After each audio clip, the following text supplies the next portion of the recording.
Good morning વિદ્યાર્થી મિત્રો। આજે આપણે ધોરણ 11ના ગુજરાતીમાં પહેલો ભાગ જે આપણે વ્યાકરણ વિભાગમાં એકમ બીજું એના વિશે શબ્દ ભંડોળ છે એના વિશે આજે આપણે ભણીશું।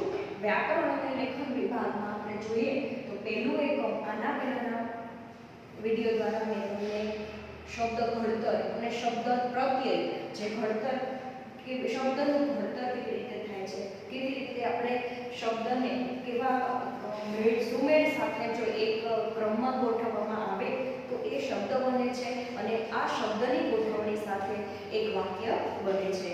તો એ શબ્દ ભંડોળ વિશે જ આજે પણ આપણે શીખવાનું છે કે શબ્દ ભંડોળ જે આપણે કહી શકાય કે એવું અમુક જે વર્ણની ગોઠવણીથી કરવામાં આવતું એક શબ્દ બને છે। તો આ શબ્દ એમને એમ બની નથી જતો, એની એક યોગ્ય પસંદગી, યોગ્ય રીતે ચકાસી અને ગોઠવણીથી જ એ શબ્દ બને છે। શબ્દની યોગ્ય ગોઠવણીથી જ ભાષા અને અર્થની જે સુંદરતા છે એ વધે છે। આપણે ગમે તે શબ્દ બોલીએ તો એ શબ્દ આપણે એનો કોઈ અર્થ નથી, મતલબ કે કોઈ શબ્દ તમે ઉચ્ચારો છો ત્યારે એ ભાષા શુદ્ધિની દ્રષ્ટિએ સ્પષ્ટ અને સુંદર હોવું જોઈએ। તો માનવ સમાજને અરસપરસ વ્યવહાર કરવા માટે મળેલી કુદરતી જે બક્ષિસ છે તે ભાષા છે। આપણે કોઈ પણ વસ્તુ આપણા મનમાં જે કંઈ ચાલતું હોય એ સામેવાળી વ્યક્તિને ત્યારે ખબર પડે, એમને તો નથી ખબર પડી શકતી તમારા મનમાં શું ચાલે છે, ના, પરંતુ આપણે એ બોલીને એને સામેવાળી વ્યક્તિ સુધી પહોંચાડીએ છીએ। તો એટલા માટે જ કહેવાય છે કે સૃષ્ટિમાં, આખી દુનિયામાં એક સર્જનકર્તાએ આપણને વાણી આપી છે, એટલે આપણે વાણી દ્વારા, આ શબ્દો દ્વારા દરેક વ્યક્તિને આપણી કાંઈ પણ જરૂરિયાત હોય, આપણું કાંઈ પણ વિચાર હોય એ વ્યક્ત કરી શકીએ છીએ। એ જે કુદરતી બક્ષિસ છે એ આપણને એક કહેવાય કે જન્મથી જ આપણને આ વસ્તુ પ્રાપ્ત થયેલી છે। કોઈ અંશતઃ એવા વ્યક્તિઓ પણ હોઈ શકે જે બોલી નથી શકતા, એ બાકાત રહે, બાકી મોટા ભાગે આપણે દરેક લોકો શું કરીએ છીએ કે બોલીને સામેવાળી વ્યક્તિને દરેક શબ્દ વિશે માહિતગાર કરીએ છીએ। તો કુદરતી બક્ષિસ જે આપણને મળેલી છે એ વાત કરીએ કે ભાષા જ ન હોય તો શું થાય। આપણે એક વિચાર એવો કર્યો છે ત્યારે નથી કર્યો, પરંતુ તમે એવો વિચાર કરો કે જો ભાષા જ ન હોય તો શું થાય આ સૃષ્ટિનું। આપણે આ વિચાર જ આપણા વિચાર કરી દે એવી વસ્તુ છે। તો વ્યક્તિ પોતાની લાગણી, સંવેદના, વ્યવહાર ભાષાના માધ્યમ દ્વારા જ સમયસર સ્પષ્ટ રીતે કરી શકે છે। પરંતુ જો આ ભાષાનું કોઈ વિચાર વગરનું, અર્થ વગરનું કાંઈ પણ એવું હોય ગ્રહણ, તો એ દરેક વ્યક્તિ કોઈ સમજી શકે એવી ન હોય તો એ નકામું છે। માટે કોઈ પણ વિચારનું અર્થ વ્યવસ્થિત રીતે અર્થગ્રહણ કરવા માટે આપણને એક નાનામાં નાનો એકમ કે વાક્ય ગણાય, એ પણ વાક્ય શબ્દનો સમુચ્ચય એટલે કે સમૂહ જે આપણને આ શબ્દોની યોગ્ય આદર્શ ગોઠવણીથી ભાષા અને તેની અર્થની સુંદરતા વધે છે જે જાણી શકાય છે। આપણે અહીંયા આગળ એક ઉદાહરણ લઈએ કે અષાઢ મહિનાની વરસાદી રાતે દરિયાએ મર્યાદા ઓળંગી। આ એક વાક્ય છે કે અષાઢ મહિનામાં વરસાદ ખૂબ જ વરસતો હોય છે, આ વરસાદી રાતે દરિયાએ મર્યાદા ઓળંગી એટલે દરિયામાં ખૂબ પાણી ભર્યા, એટલે મર્યાદા ઓળંગવી એટલે શું થાય કે એમાં જે એનો સીમા હોય દરિયાની એનાથી પણ વધારે આગળ પાણી વયા ગયા। પણ અહીંયા આગળ જો આ જ વાતને એક ચોક્કસ સ્પષ્ટ અને કહી શકાય કે ચોટદાર બનાવીએ તો અષાઢની મેઘલી રાતે મહેરામણે રત્માસા મૂકી। આ મહેરામણ એટલે દરિયો, અષાઢની મેઘલી રાતે, મેઘલી રાત એટલે કેવી તો કે અષાઢ મહિનાની વરસાદી રાત, વરસાદી રાતને અહીંયા મેઘલી રાત શબ્દ આપ્યો છે અને દરિયાને મહેરામણ શબ્દ આપ્યો છે, મર્યાદાને માઝા, મતલબ માઝા મૂકી એટલે કે ખૂબ ચિકાર પાણી ભરાઈ આવ્યું અને એને માઝા મૂકી એની એક વાત કરી। તો આ બંને વાક્યોમાં એક જ વાત કહેવાય છે, પણ છતાં આપણને આ બીજું વાક્ય છે એ વધારે ગમે છે, કારણ કે એમાં મેઘલી, મહેરામણ, માઝા આ બધા શબ્દની પસંદગી કરી અને વાક્યની શોભા વધે છે। તો એટલે કે આપણે આ વાક્યને શબ્દોને અસરકારક અને ચોટદાર બનાવવા માટે આવો બધો આ શબ્દોનો ઉપયોગ કરીએ છીએ. દરેક ભાષાનું પોતાનું શબ્દ ભંડોળ છે એ વાત ચોક્કસ છે, પરંતુ આપણી ભાષામાં પણ અમુક શબ્દોનો અખૂટ ભંડાર પડેલો છે કે એમાં વળી સમયાંતરે નવા શબ્દો ઉમેરાતા આવે છે અને આધુનિક ટેકનોલોજીને કારણે આપણે આજે કેટલાય શબ્દો છે એ પરભાષામાંથી આપણી ગુજરાતી ભાષામાં પણ એ ભળી ગયા છે, ઓગળી ગયા છે. એમ કહી શકાય કે ખરેખર આપણી ગુજરાતી ભાષાએ સ્વીકારી રાખી છે. ટૂંકમાં ભાષાનો કંઈ અર્થસભર કહીએ કે અંગ શબ્દ છે, જે કંઈ આપણે કહીએ તો ભાષાના શબ્દ છે એ જ મુખ્યનું અંગ છે. શબ્દની પસંદગી અને જો યોગ્ય ગોઠવણીથી જ સુંદર વાક્ય બનતું હોય છે અને વાક્ય દ્વારા સમગ્ર લખાણ છે એ અસરકારક બને છે. આપણે શબ્દોની નોંધપાત્ર વિશેષતાઓ વિશે થોડુંક વિચાર કરીએ તો એમાં અનેકાર્થી શબ્દ એક હોય પરંતુ અર્થ અનેક હોય એવી વાત અહીંયા કરી છે. તો હવે એમાં આપણે એક મૂળાક્ષરને કહીએ કે બાજુમાં ગોઠવી દેવાય, ગમે તે મૂળાક્ષરને બાજુમાં ગોઠવવાથી શબ્દ નથી બનતો.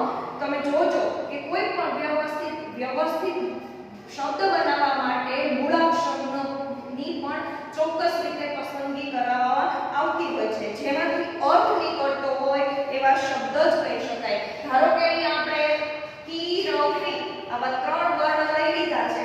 આ 3 વર્ણથી આપણને કીર્તિ શબ્દ મળે, બરાબર? આ 3 વર્ણ કી, ર, ફી આ ત્રણેયને આપણે જોડી દઈએ તો શબ્દ કયો? કીર્તિ. પરંતુ આનો કોઈ ચોક્કસ અર્થ નીકળતો નથી. આને જો આપણે આપણા ગુજરાતી ભાષામાં ગમે તેવી ડિક્શનરી હોય એમાં તમે ખોલશો તો પણ એનો જવાબ તમને મળશે નહીં. પરંતુ જો ગુજરાતી ભાષામાં એનો કંઈ અર્થ જોવો હોય તો ગુજરાતી ભાષામાં તેને શબ્દ કહીશું નહીં. આવા શબ્દને આપણે ગુજરાતી ભાષામાં શબ્દ ન કહી શકીએ, કારણ કે કીર્તિ નામનો કોઈ શબ્દ જ નથી. હા, બીજી કોઈ ભાષામાં કંઈ કહેશે એનો શબ્દ અર્થ, પરંતુ આપણી ગુજરાતી ભાષામાં તો નથી, જે પાકું છે. પરંતુ જો આ જ શબ્દ, આ જ અક્ષરોને આપણે ફરીથી ગોઠવીએ અને એને વર્ણોની મદદથી વ્યવસ્થિત ગોઠવીએ તો જરૂર આવો ફીરકી એવો શબ્દ બનશે. તો ફીરકીનો અર્થ કોઈ ન થાય, પણ ફીરકી એ શબ્દનો અર્થ થાય છે જે આપણે પતંગ ચગાવીએ અને હાથ દોરો વીંટવા માટેનું જે સાધન છે એ ફીરકી કહેવામાં આવે છે. તો આપણે કહીએ છીએ કે ગુજરાતી ભાષામાં આવા અનેક શબ્દ હોય છે. ટૂંકમાં કોઈ પણ ભાષામાં અક્ષરોને વ્યવસ્થિત જો ગોઠવવામાં આવે તો જે અર્થ નીકળે એને જ શબ્દ કહેવાય. કોઈ જેમ તેમ વર્ણ મૂકી દેવાથી શબ્દ બની જતો નથી. દરેક શબ્દ ઓછામાં ઓછા એક અર્થ તો ધરાવતો હોવો જ જોઈએ, પણ કેટલાક શબ્દો એકથી વધારે અર્થ પણ ધરાવતા હોય છે. એક હદે અહીંયા આગળ સડકની એક બાજુ ઝાડોની હાર હતી. મેં અહીંયા આગળ એક જ ઉદાહરણ લીધું છે. તમારી પાઠ્યપુસ્તક છે 40 નંબરનું પેજ કાઢો અને એમાં જુઓ, એમાં પહેલું વાક્ય છે એક કહે હદ થાય હવે નહીં ભાંડું બીજો ખમાતો. મારી ફળીના ઝાડવા પેજે આપણે બાકી છે સમજવાનું. એમાં તમને ખ્યાલ આવે તો હદ થાય, હદ શબ્દ નીચે લાઈન ડ્રો કરેલી છે અને રેખા ખીચેલી છે. તુલસી દલથી તો તોલ કરો તો બને પવન પર પોટા, ભજન કરે તે જીતે એમાંથી લેવામાં આવી છે. ત્રીજી જે આપણે ભણી ગયા છે એ પાઠની છે એટલે મેં અહીંયા આગળ એ લાઈન લીધી છે. સડકની એક બાજુ ઝાડોની હાર હતી. પોસ્ટ ઓફિસમાંથી જે લેવામાં આવી છે. આ સડકની એક બાજુ ઝાડોની હાર હતી. આ જે હાર શબ્દ છે એ જુઓ તમે, તો આ રેખાંકિત શબ્દનો અર્થ જોશો તો તમને ખબર પડશે કે હદ એટલે સીમા, મર્યાદા, અંત એવા અર્થમાં થાય. પણ પ્રથમ વાક્યમાં ત્રણેયમાંથી એકેય અર્થ બંધબેસતો નથી, થતો નથી, એટલે હદ થાય એ શબ્દ સમૂહ દ્વારા રૂઢ થાય, સહન થતું નથી. હદ થાય છે, હવે સહન ન થતું. આપણે ઘણીવાર એમ કહીએ છીએ, આપણા મિત્રોને પણ કહીએ છીએ કે હવે હદ થઈ ગઈ, તો ફોન રિસીવ કરો તો સારી વાત છે. આપણે ફોન કરી થાય ગયો હોય તો રિસીવ ન કરે ત્યારે છેલ્લો શબ્દ આપણો આ જ હોય. ત્યારે પણ પછી નાનું બાળક હોય એ પણ જમતું ન હોય ત્યારે એની માં હોય ને કંટાળી ગઈ હોય એટલે એક શબ્દ બોલે હવે હદ થઈ ગઈ, હવે તું ન જમતો તારા નસીબ એમ કરીને આપણે મૂકી દઈએ છીએ. તો આ હદ થઈ એનો અર્થ શું થાય? તો કે હવે સહન થતું નથી એવો અર્થ થાય. આપણે એવું લઈએ છીએ. બીજા વાક્યમાં દલ એટલે સમૂહ, પાંદડું એવો અર્થ થાય. પણ અહીં પાંદડું અર્થ બેસે નહીં. તુલસી દલથી તોલ કરો એટલે શબ્દ અર્થ થાય એટલે આપણે તુલસી દલ, દલ એટલે પાંદડું એવો અર્થ કરશું. અને હાર શબ્દ છે જે આ વાક્યમાં સડકની એક બાજુ ઝાડોની હાર હતી. હાર એટલે લાઈન, એટલે કે અહીંયા આગળ હાર શબ્દના પરાજયના મતલબમાં પણ હાર કહેવાય. આજે હું હારી ગયો એવું કહે છે તો આ હાર શબ્દ છે એના પણ હાર એટલે હારમાળા પણ થાય, ફૂલની મોટી માળા પણ થાય, ગળામાં પહેરવાનો હાર પણ હાર થાય, એવા ઘણા બધા અર્થ થાય. પણ અહીંયા તો હારમાળાનો અર્થ એટલે લાઈન થશે. સડકની એક બાજુ ઝાડોની હાર હતી એટલે ખૂબ વધારે પડતા ઝાડની હારમાળા હતી એવો અર્થ યોગ્ય થશે. કહેવાનો મતલબ છે કે કોઈ પણ શબ્દના અર્થ અનેક રીતે બની શકે છે, પરંતુ આપણે જે વાક્યને અનુચિત હોય એવો અર્થ લેવાનો થાય છે. આ પ્રમાણે દરેક વાક્યમાં રહેલા શબ્દોના અર્થ વખતે તેનો બીજો શબ્દ સાથેનો અને સમગ્ર વાક્ય સાથેનો સંદર્ભ પામીને સમજવો જોઈએ. તો વિદ્યાર્થી મિત્રો, આપણે આવા અર્થને જ્યારે વ્યવસ્થિત વાક્ય પહેલા વાંચવું જોઈએ અને પછી એને અર્થને પામવો જોઈએ, માણવો જોઈએ અથવા સમજવો જોઈએ. લખતી વખતે કે બોલતી વખતે આપણે પણ વિચારપૂર્વક શબ્દો વાપરવા જોઈએ. ઘણી વખત આપણે અયોગ્ય શબ્દોને કારણે વાક્યનો વિપરીત અર્થ થઈ જાય છે જે આપણે જાણતા નથી. દાખલા તરીકે તે બહુ સારું બોલે છે, આપણે એમ કહીએ કે તે બહુ સારું બોલે છે. આ વાક્યમાં સારુંની જગ્યાએ વધારે વાપરીએ તો જો આપણે એમ કહીએ કે તે બહુ વધારે બોલે છે એમ બોલીએ, સારુંની જગ્યાએ એક જ શબ્દ બદલો છે તો તમને ખબર પડી જશે કે આ શબ્દમાં શું કહેવા માંગે છે. સારું બોલવું એ વસ્તુ વ્યવસ્થિત છે કે ના, સારું બોલે છે એટલે એ વ્યક્તિ બરાબર છે, પરંતુ તે વ્યક્તિ બહુ વધારે બોલે છે એમ કહીએ ત્યારે એ વ્યક્તિ વધારે પડતું બોલવાનો અર્થ એવું થાય કે હવે તેને બંધ રહેવાની જરૂર છે. તે બહુ વધારે બોલે છે, એનામાં વધારે દાખલ હોય એવું લાગે છે. પણ આપણે અર્થ કહેવાનો ન હોય પણ ઉતાવળથી એકને બદલે જો બીજો શબ્દ વાપરવાથી બીજાને દુઃખ પણ થઈ જાય છે. તો દુઃખ ન પામે એટલા માટે આપણી ભાષામાં કહેવાય છે કે પડે ચડે જીભ વડે જ પ્રાણી વિચારીને યાર ઉચ્ચાર વાણી. આપણે કહીએ છીએ કે પડે ચડે જીભ વડે જ પ્રાણી. પડે ને ચડે મતલબ કે માણસની ક્ષમતા છે એ જીભ છે. જો જીભ વડે આપણે આના પહેલાના પાઠ પણ જોઈ ગયા, જીભ છે એ વ્યવસ્થિત ન બોલે તો એ પડે છે, પણ વિચારીને બોલે તો એની ઉચ્ચાર વાણી તો એ વ્યક્તિ એના સ્થાન સુધી પણ પહોંચી શકે છે. આમ કહી શકાય. તો બીજી રીતે જોઈએ કે વર્ણ સામ્ય ધરાવતા શબ્દો ઘણી વખત સામાન્ય રીતે આપણે વિચારીએ કે એવા શબ્દો પણ હોય છે કે જે સામાન્ય અર્થની દ્રષ્ટિએ બદલી જતા હોય પણ એનો વર્ણ છે એ એક સરખો હોય. તો આવા લખાણમાં ઘણી વખત જે તે વર્ણના યોગ્ય શૈલી વડે મરોડ નહીં થવાથી એના કારણે તે છપાઈ જતા હોય છે અને પછી તેની પરંપરા ઊભી થઈ જાય છે. પરિણામે ખોટો ઉચ્ચાર સર્વત્ર વ્યાપી જાય છે. સમયાંતરે તે ખોટો ઉચ્ચાર અને લખાણ જ સાચા માની લેવાય છે. આમ જો તો સ અને શ, હવે આ બે શબ્દ છે જે આપણને વર્ણ સામ્ય લાગે. સ અને શ છે એ ભલે સરખા લાગતા હોય પરંતુ જો તમે સાર એમ લખશો તો સારાંશ, મદદ અથવા લાભ એમ કહી શકાય. પરંતુ સની જગ્યાએ તમે જો આ શ મીંડાવાળો શ વાપરશો અને શાર લખશો તો શું એનો અર્થ થશે? કાણું અથવા છિદ્ર. તો ઘણી વખત આવા સરખા લાગતા વર્ણ પણ અહીંયા અર્થ બદલી નાખતા હોય છે. હવે ઘણી વખત આપણે એમ લખીએ શરત ચૂક. આ શરત ચૂક છે એની જગ્યાએ આપણે શું લખીએ છીએ? શરત ચૂક. ભૂલ ચૂક, આપણે કંઈ પણ ભૂલ થઈ ગઈ હોય તો ભૂલ ચૂક એવું લખવાની જગ્યાએ શરત ચૂક એમ લખી નાખીએ છીએ. પરંતુ શરત ચૂકની જગ્યાએ શરત ચૂકથી આમ બોલવાને કારણે એમાં ઘણી બધી વખત આવા શબ્દોનો પણ ખોટો અર્થ થતો હોય છે. મારી શરત ચૂકથી તેને ત્યાં લગ્નમાં જવાનું રહી ગયું. અહીં શરત ચૂક ન લખાય, મારી શરત ચૂકથી. તો ઘણી વખત આપણે આવા શબ્દોનો અર્થનો અનર્થ ન થઈ જાય એનું આપણે ઘણીવાર ધ્યાન રાખવું પડતું હોય છે. ત્યાર પછી વિદ્યાર્થી મિત્રો, ખ અને ધ એ બંને વર્ણ પણ એવા છે કે તમે ખ અને ધ માં જો ભૂલ કરી બેસો તો એકની જગ્યાએ બીજો અર્થ આવવા પ્રગટ થતો હોય છે. જો તમે મેઘા એટલે ગુજરાતીમાં એનો અર્થ શું થાય? બુદ્ધિ. તો મેઘા એનો અર્થ થાય મેઘ એટલે કે મેઘુલો. હવે જો તમે મેઘાની જગ્યાએ મેઘા લખો તો એનો અર્થ મેઘુલો થઈ જાય. અથવા અહીંયા આપણે વાક્ય લીધું છે કે મેઘાવી બાળકો, અથવા અહીંયા એમ લખો તમે કે મેઘાવી બાળકો, તો મેઘાવી બાળકો ખોટું છે. મેધાવી બાળકો હોય, કારણ કે મેધાવી એટલે તો કહે કે બુદ્ધિ વધારે ધરાવતા બાળકો. પણ આપણે ઘણીવાર મેઘાવી બાળકો એવું અશુદ્ધ રૂપ વપરાય છે, તો એવું જ આપણે મેઘ અને મેઘમાં પણ ભૂલ કરીએ છીએ. અશ્વમેઘ તો અશ્વનો વધ, અને યજ્ઞને બદલે અશ્વમેઘ એમ શબ્દનો ખોટો વપરાશ થાય છે. આમ ધૃણા અને ઘૃણા, તો ઘૃણા એટલે શું થાય? ઘૃણા એટલે અહીંયા આગળ એક તિરસ્કારના રૂપમાં જોવામાં આવે છે. એ તિરસ્કાર કહેવાય છે, એટલે કે નિંદાના સ્વરૂપમાં જોવામાં આવે છે. જ્યારે અહીંયા એને બદલે આપણે જો ધૃણા એમ લખશું તો આનો કશો અર્થ નહીં થાય, એટલે આ શબ્દનો અર્થ જ નથી નીકળતો.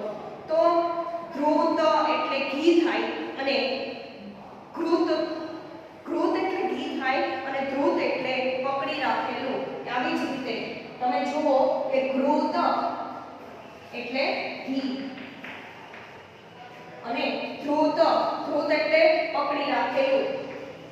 તો આવા શબ્દને આપણે અમુક જગ્યાએ અમુક સમયે અર્થની જે કંઈ ચોટદાર આમાં મળવું જોઈએ તે પરિણામ મળતું નથી. વપરાશ જો ખોટી રીતે શબ્દનો કરીએ તો એનું ઉચ્ચારણ પણ ખોટું લખાય છે, એનો અર્થ પણ ખોટો પ્રગટ થાય છે.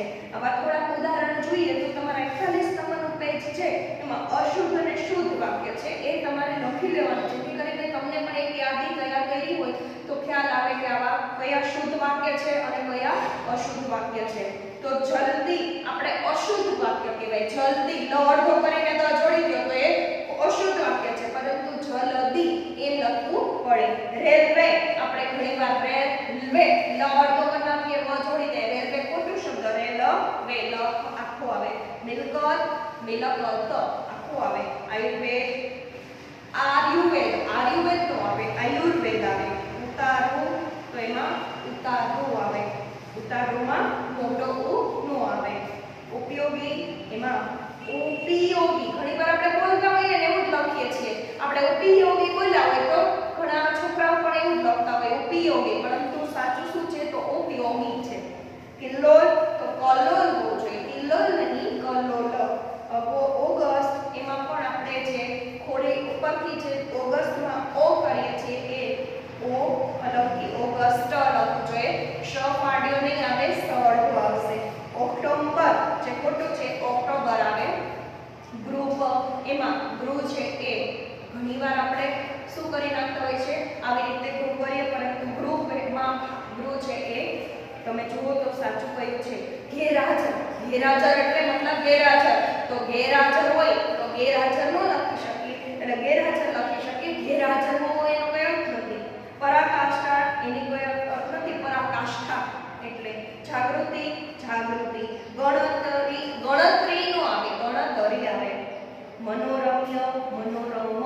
પ્રશંસા એ સાચો શબ્દ છે, પ્રશંસા નો આવે, પ્રશંસા આવે. રૂબરૂ એમાં પણ રૂ છે એ દીર્ઘ રૂ આવે.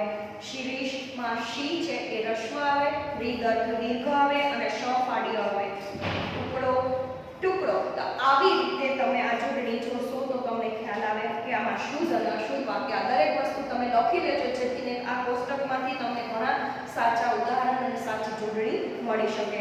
બીજું, આવી જ રીતે જોડાક્ષરોની શાસ્ત્રીય રીતનો ખ્યાલ ન હોવાને કારણે જોડાક્ષરો ખોટી રીતે પણ લખતા હોય છે, લખાઈ જતા હોય છે, અને પછી ખોટી રીતે જે ઉચ્ચાર થાય છે એનો ગુજરાતી લિપિના તમામ જોડાક્ષરોનો અભ્યાસ કરવાથી શુદ્ધ રીતે પણ જોડવાની જગ્યાએ આપણી જે લખવાની ક્ષમતા કેળવાય છે, અને આ પરિણામે શુદ્ધ ઉચ્ચારણ પણ સમજપૂર્વક જો કરી શકાય છે. તમારે આવા જોડાક્ષરો વિશે શિક્ષકની મદદ લઈને ખૂબ જ જાણવું જરૂરી છે.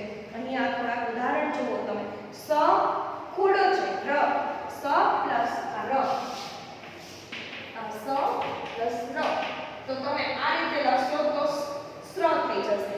આ સ્વ સ્ત્રો છે શ્રાવ વૈભવ હિંસ હિસ્ર હિંસક સ્ત્રધરા એક છંદ છે તો સ પ્લસ ત પ્લસ ર એટલે સ્ત્ર થશે સ્ત્રી શસ્ત્ર અસ્ત્ર આ મિસ્ત્રી જે સ્ત્ર વાપરવામાં આવે છે એ સ્ત્ર છે કેવી રીતે બનેલો છે સ પ્લસ ત પ્લસ ર સ અને ત બંને ગોળાકાર થઈ અને એક સ્ત્ર શબ્દ બને છે તો સ્ત્રમાં પણ સ્ત્રી શસ્ત્ર અસ્ત્ર વસ્ત્ર આ બધામાં ઉપયોગી દ પ્લસ ધ દ્વ બોલે છે શું બને છે દ પ્લસ ધ દ્વ બને છે તો અહીંયા આગળ આવા શબ્દને તમે અહીંયા જોશો તો ખ્યાલ આવશે પછી ધ અને ધ બંને કોડા ધ ભેગા થાય ત્યારે ધ બને છે બરાબર બુદ્ધિમાં આપણે જોઈએ છે કે અધર સધર ઓદ્ધો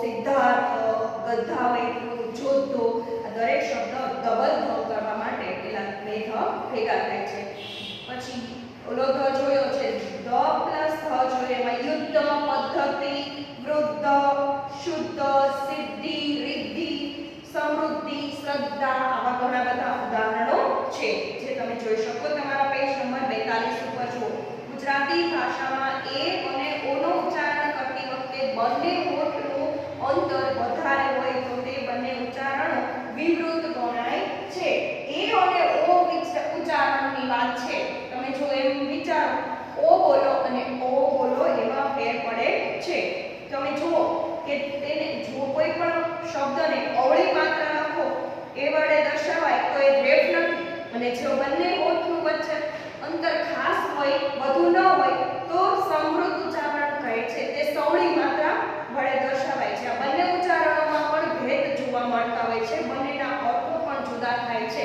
તો તમે મોર એટલે આ મોર એટલે એક પક્ષી છે એ મોર કહેવાય પરંતુ જો આ મોર આવી જાય તો આંબાનો મોર આવે ને આંબામાં જે મોર આવે એની વાત કરી છે તો આ ઈ વાત કરી ગોળ તો ગો આપણે જો મોટું આપણા બંને હોઠ છે એ વધારે અંતર રાખે ગોળ તો ગોલક ગોળના સ્વરૂપમાં અને ગોળ ગોળ બોલીએ તો એ ખાવાના ગોળના અર્થમાં છે ચોરી તો ચોરી વધારે અંતર છે તસ્કરી ઓછું ચોરી તો લગ્ન વેદી છે ચોરી ફેરે ને આપણે લગ્નમાં 4 ફેરા ફેરે ચોરી જે લગ્ન વેદી છે એ અર્થમાં છે શોક તો એ દુઃખના સ્વરૂપમાં અને શોક એટલે આંચકો કોઈક આપણને શોક આપે એટલે એ આંચકો એ કોઈ છે એના અર્થમાં છે બોડી તો ઉઘાડી વિધવાસના શબ્દમાં છે જ્યારે બોડી એટલે શરીર એના અર્થમાં આ પ્રમાણે અનુસ્વાર લખવામાં પણ પૂરી ગંભીરતા નહીં લેવાથી